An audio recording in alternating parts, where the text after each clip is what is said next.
हाय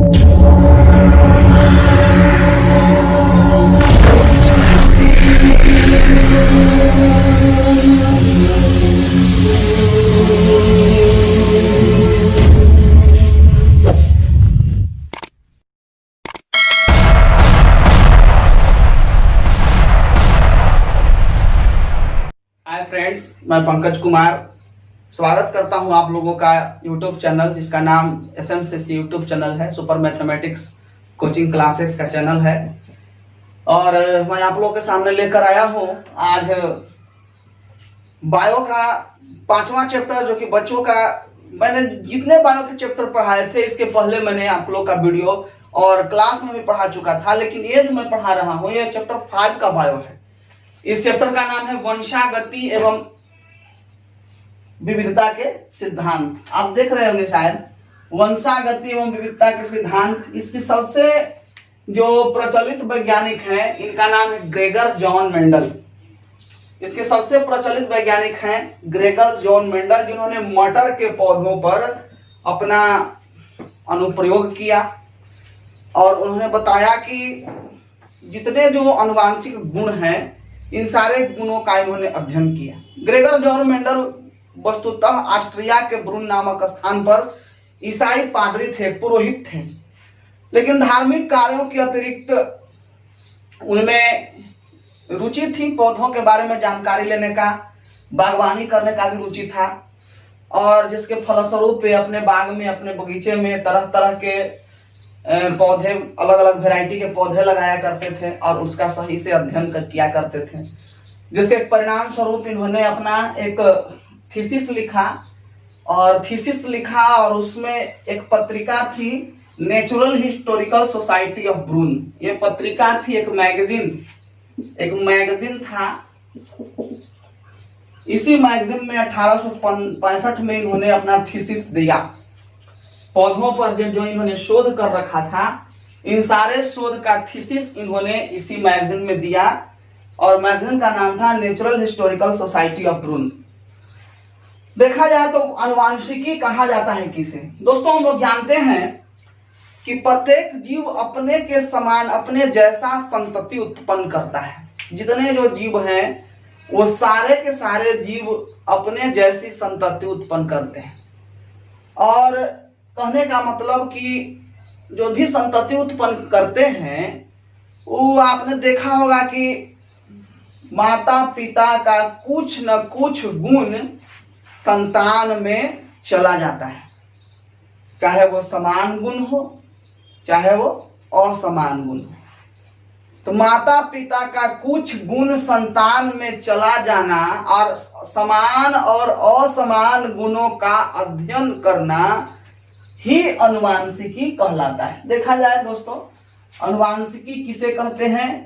short में हम लिख भी चुके हैं कि समान माता पिता से प्राप्त संतति में जो समान और असमान गुण उत्पन्न हो जाते हैं उन गुणों का अध्ययन करना ही अनुवांशिकी कहलाता है। दोस्तों, फिर से देखा जाए अनुवांशिकी किसे कहते हैं? समान और असमान गुणों का अध्ययन। तो इसे तो हमको पता चल गया है कि जितने जो गुण हैं वो सारे गुण, माता पिता के पूरे गुण संतति में नहीं पहुंच पाते हैं, वैसे ही गुण पहुंच पाते हैं जो अनुवांशिकी गुण होते हैं। तो कहने का मतलब कि जो गुण माता पिता के द्वारा संतति में चला जाए और वैसे गुणों का अध्ययन ही अनुवांशिकी कहलाता है। अब अनुवांशिकता क्या है? तो अनुवांशिकता का मतलब है कि माता पिता के लक्षणों का, माता पिता के गुणों का संतति में चला जाना ही अनुवांशिकी कहलाता है। फिर से देखा जाए दोस्तों, माता पिता के लक्षणों का संचरण अनुवांशिकता। माता पिता के लक्षणों का संचरण संतति में होता है। माता पिता के लक्षणों का संचरण संतति में होता है वैसे गुण को ही हम लोग अनुवांशिकता कहते हैं। अब विविधता क्या है? विविधता माने विभिन्नता होता है। हमने देखा वंशागति एवं विविधता के सिद्धांत। तो वंशागति तो हो गया कि गुण का मतलब कि उसमें संचरण हो। संचरण का मतलब होता है एक शरीर से दूसरे शरीर में गुणों का आवाजाही, संचरण हो गया। संचरण का शुद्ध मतलब ही आवाजाही होता है, आवा और जाही यानी आना और जाना, इसी को संचरण कहते हैं। माता पिता के लक्षणों का संचरण संतति में होता है और इसी क्रिया को हम सब क्या कहते हैं? तो अनुवांशिकता कहते हैं। देखिए दोस्तों, ये चैप्टर पढ़ाया हुआ नहीं, इसको शुरू से अंत तक देखेंगे तो ज्यादा फायदा है आप लोग का। अनुवांशिकी किसे कहते हैं? तो पैतृक गुण से संतति के गुण में मिलना और न मिलना, चाहे गुण मिल रहा है चाहे गुण न भी मिल रहा है, उन सारे गुणों का अध्ययन करना ही अनुवांशिकी कहलाता है। अनुवांशिकता किसे कहते हैं? माता पिता के लक्षणों का संचरण संतति में होता है, ऐसी क्रिया को, इस क्रिया को अनुवांशिकता कहते हैं। माता पिता के लक्षणों का संचरण संतति में हो जाता है, वैसी क्रिया को अनुवांशिकता कहा जाता है। अब है विविधता। तो हम जानते हैं कि सारे गुण तो नहीं मिल सकते। जो माता पिता के जितने गुण हैं वो तो संतति को प्राप्त नहीं हो सकते, या तो आधा गुण पिता का और आधा गुण माता का मिलेगा, अथवा सारे गुण नहीं मिलेंगे तो भिन्नताएं तो हैं, सारा गुण नहीं मिल रहा है। माता पिता के अगर सारे गुण मिल जाते तब तो क्लोन हो जाता। क्लोन उसे कहते हैं, आप लोग पढ़े होंगे, हमने पढ़ाया था जनन चैप्टर में कि क्लोन या एक पुंजक किसे कहते हैं।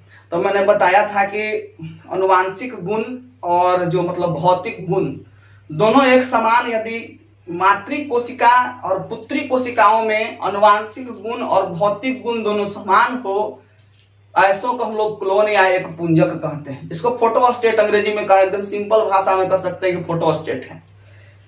क्लोन या एक पुंजक वह होता है जो माता पिता के अनुवांशिक और अकारकी गुण दोनों विद्यमान हो, या मातृ कोशिकाओं के अकारकी अनुवांशिक गुण पुत्री कोशिकाओं में विद्यमान हो, उसे हम सब एक पुंजक अथवा क्लोन कहते हैं। ये चीज याद रखेंगे। तो कहने का मतलब है कि एक पुंजक तो है नहीं, क्लोन तो है नहीं, वो विविधताएं हैं, गुणों में अंतर हो गया। विविधता के मतलब गुणों में अंतर। माता पिता के गुणों से संतति के गुणों में अंतर होता है, ऐसे अंतर को हम लोग विभिन्नता कहते हैं दोस्तों। यानी माता पिता के, देखा जाए यहाँ पे, माता पिता के गुणों से विभिन्न होता है संतति का गुण। विविधता यानी माता पिता के गुणों से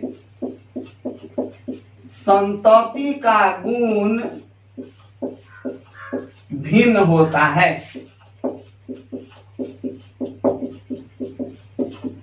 उससे ही विविधता कहते हैं। माता पिता के गुणों से संतति का गुण विभिन्न होता है, उससे ही हम सब विविधता या भिन्नता या विभिन्नता कहते हैं। तो अनुवांशिकता पढ़ना और विविधता पढ़ना है इस चैप्टर में, इसीलिए इस चैप्टर का नाम वंशागति एवं विविधता का सिद्धांत है। वंशागति एवं विविधता का सिद्धांत। क्यों? क्योंकि वंशागति का मतलब होता है गुणों का एक वंश से दूसरे वंश में, एक पीढ़ी से दूसरे पीढ़ी में गुणों का संचरण ही वंशागति कहलाता है। एक पीढ़ी से दूसरे पीढ़ी में गुणों का संचरण ही वंशागति कहलाता है दोस्तों। अब हम लोग देखते हैं कि पैतृक गुण या अनुवांशिक गुण किसे कहते हैं। तो एक पीढ़ी से दूसरे पीढ़ी में जो गुण संचारित होते हैं, देखिएगा, एक पीढ़ी से दूसरे पीढ़ी में संचारित होने वाले गुण को पैतृक गुण या अनुवांशिक गुण कहते हैं। यानी वैसा गुण जो एक पीढ़ी से दूसरे पीढ़ी में चला जाए, उस गुण को हम सब पैतृक गुण या अनुवांशिक गुण कहते हैं। जैसे यदि किसी का पिता महान तबला वादक है तो कुछ न कुछ तबला बजाना उसका पुत्र सीख जाता है, उसका पौत्र भी सीख जाता है। राणा सांगा एक महान योद्धा थे और उनका पौत्र भी एक महान योद्धा हुआ, जिसका नाम हमारे महाराणा प्रताप के नाम से जानते हैं। तो इसका मतलब हुआ कि योद्धा वाला गुण उसके वंशज में था, तो कुछ कुछ गुण उसके पौत्र में और उसके बाद उसके प्रपौत्र में भी हुआ, उदयसिंह में भी हुआ। महाराणा प्रताप के पुत्र का नाम उदयसिंह था। इसके अलावा हम देखते हैं कि एक महान तबला वादक हुए थे, नाम था उनका उस्ताद अल्लाह रखा खान। उस्ताद अल्लाह रखा खान के जो पुत्र हुए उनका नाम है उस्ताद जाकिर हुसैन खान, तो कि अभी विश्व में सबसे बड़े तबला वादक हैं। उनके पिता भी बहुत बड़े तबला वादक थे। सरोद वादक थे पंडित रविशंकर जी, उनके भी पुत्र हैं, वे भी बहुत बड़े अच्छे सरोद वादक हैं। यानी कि माता पिता के कुछ गुण, अथवा देखा भी जाए उदित नारायण झा एक बड़ा सिंगर है और कुछ ही गाता है, उनका पुत्र है, उनका नाम है आदित्य नारायण झा, वो भी अच्छा सिंगर है। दोनों का गुण, एक तो कि माहौल निर्भर करता है, मैं नहीं कहता, लेकिन फिर भी गुण मायने रखता है, वंशागति मायने होती है, रखती है। एक पीढ़ी से दूसरे पीढ़ी में गुणों का संचरण ही क्या कहा जाएगा, पैतृक गुण या अनुवांशिक गुण कहा जाएगा। जो भी कुछ भी गुण है, चाहे वो किसी भी प्रकार का गुण है, वो गुण उसके जनक से उसकी संतति में जाएगा ही। इसी को हम सब पैतृक गुण या अनुवांशिक गुण कहते हैं। संकरण किसे कहते हैं? संकरण का मतलब दो मूल वेराइटी को क्रॉस कराया जाता है। क्रॉस कराना देखा जाए, दो मूल वेराइटीज को क्रॉस कराया जाता है। क्रॉस कराना, क्रॉस का मतलब संकरण ही होता है। जैसे एक गेहूं का पौधा है और एक और गेहूं का पौधा है, लेकिन दोनों पौधे अलग अलग गुणों वाले हैं।